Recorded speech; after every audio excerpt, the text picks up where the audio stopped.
So we're diving into the pages of Bram Stoker's Dracula. Now, you might think we'd meet the Count himself right away, but nope. Instead, we're going to experience his world through the journal of someone else entirely, a young English lawyer named Jonathan Harker. And his diary, well, it starts as a simple business trip and spirals into pure terror. See, Harker's whole trip is for a pretty mundane reason. He's helping a client with a real estate deal. But this journey isn't just about changing locations. For a guy from 19th century England, this is like traveling to another world. He's leaving the rational, predictable West and heading into the unknown East, a place full of folklore and superstitions that his modern mind just can't really compute. And long before he ever lays eyes on the castle, you can feel the shadows starting to creep in.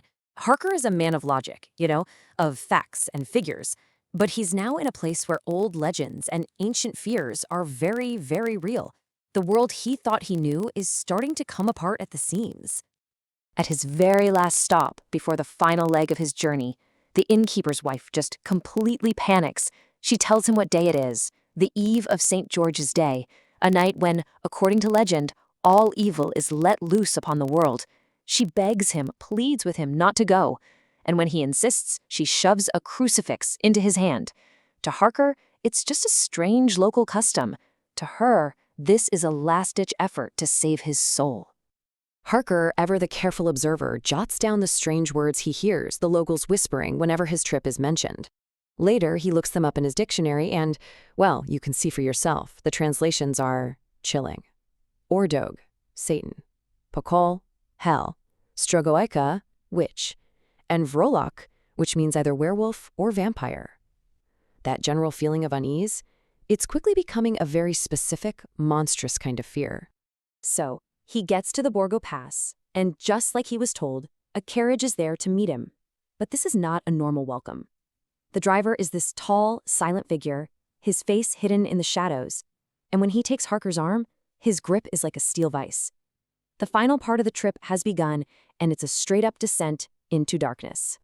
And this is the moment where things go from just spooky to undeniably supernatural.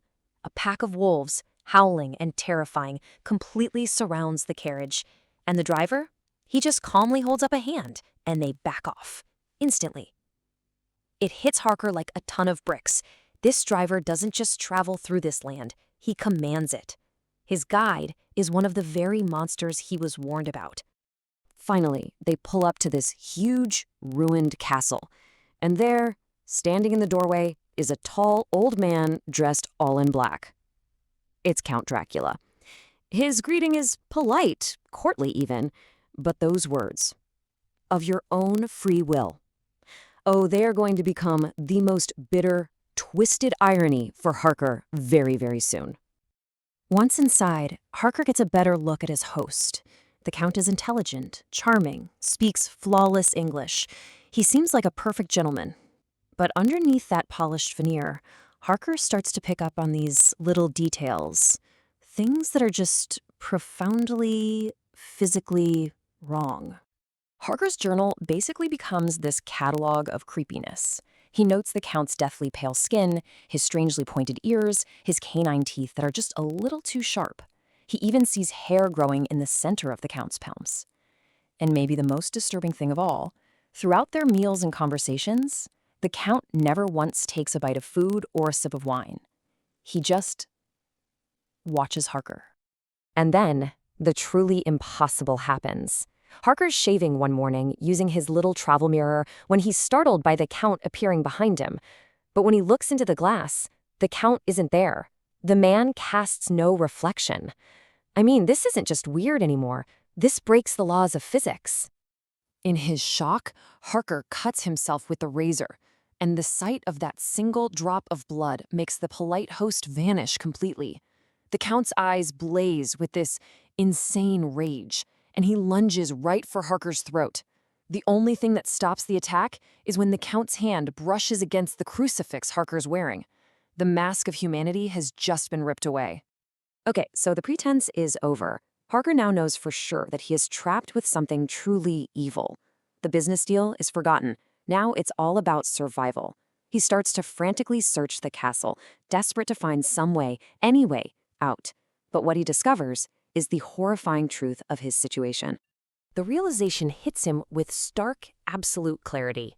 Every door he tries is locked. Every gate is bolted shut from the outside. The windows? There are sheer, 1,000-foot drop to the rocks below. Castle Dracula isn't a home. It's a prison. And just when Harker thinks things can't possibly get any worse, he looks out his window and sees something that completely shatters his sense of reality. He watches the Count climb out of a window and crawl, face down, straight down the stone wall, like some kind of monstrous insect. The laws of gravity, just like the laws of reflection, mean nothing to this creature. Now, the Count had given Harker one very clear rule: do not fall asleep in any room in the castle besides your own. But Harker is desperate, and in his search for an escape, he defies that order. He finds an old, dusty library in another part of the castle and, totally exhausted, he dozes off. When he opens his eyes, he sees 3 stunningly beautiful women standing over him. They're alluring, with these bright white teeth and ruby red lips. But there's this predatory energy coming off them, this terrifying mix of seduction and mortal danger that just paralyzes Harker where he lies. And here's the truly twisted part. Harker is terrified, but he also feels this awful, wicked desire for them, a longing for their kiss, even as he knows it means his death. As one of them leans down towards his neck, he feels the sharp little points of her teeth on his skin, and he just closes his eyes and waits. But just before she can bite, the Count appears in a blast of fury, even angrier than before. He throws the woman away from Harker, his voice booming. And in that moment, he lays it all bare. Harker isn't a guest, he's a possession, a meal that Dracula is saving for himself. And so this is where we leave Jonathan Harker. Trapped, alone. His life hanging by a thread in a remote castle. His desperate question, scribbled in his journal, is the central question of the entire novel. He's a prisoner of something that looks like a man but isn't, and his nightmare has only just begun.